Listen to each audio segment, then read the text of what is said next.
Now, for more on the electric vehicle outlook, we're joined by Karl Brauer. He's an Executive Analyst at IC Cars. Thanks so much for joining us. We heard a little bit about why, electric cars have taken a bit of a hit, but what else is behind slowing sales? We looked at market share for EVs across the country at IC Cars. We did a study on this.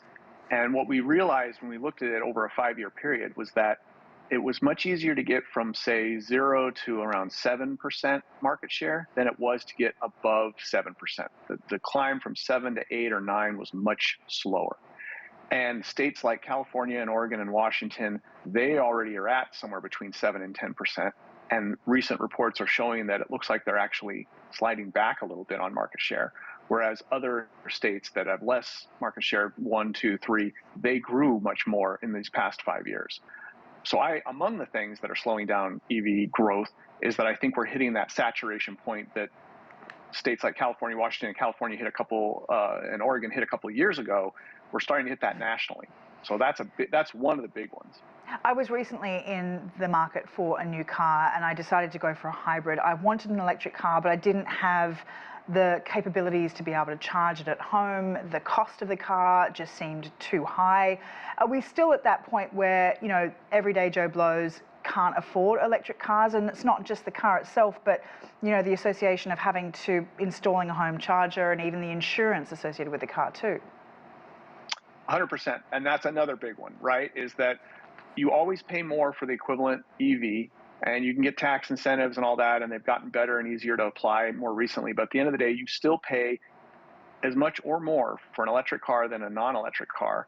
And in a world where you've got higher interest rates compared to just a few years ago and higher inflation, crimping consumer spending power, you put that all together. And also during economic kind of more turmoil like we're looking at now and a lot of concern, people are less risk tolerant.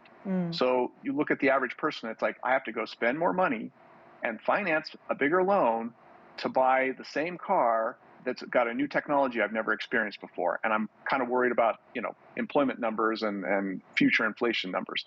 So most of those factors push against an EV purchase, not for. You mentioned the incentives here in the US. Eligible buyers from the 1st of January could take up to $7,500 in EV credits up front instead of waiting until they next file for their taxes.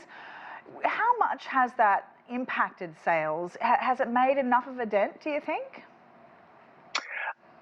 Again, I think that was helpful because that same basic amount, maybe not as easily applied, has been around for a while. And I think that helped the growth over the last 5-7 years.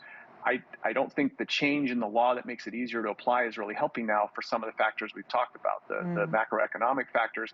And I think we're hitting a threshold where the $7,500 just, you've got to get you can't get EV people who already wanted an EV. You've got to get people who otherwise weren't really thinking about one. And that's a much tougher conversion to make, even with the $7,500 incentive. And the slowing demand has made automakers like Ford and GM cut production. Will that have an impact on the EV market? I think so. I think it'll help actually, because I think we've hit a capacity issue where there's too many of them available versus how many people are willing to buy. And the automakers like Ford and GM, they, at the end of the day, have to keep business models and sustainability, financially in mind as much as environmentally. And if they put too much money and investment into the EV side, when they see sales starting to plateau or even fall off a little bit, they're going to have a lot of cars sitting around that nobody's buying. Karl Brauer, Executive Analyst at IC Cars. Thank you very much.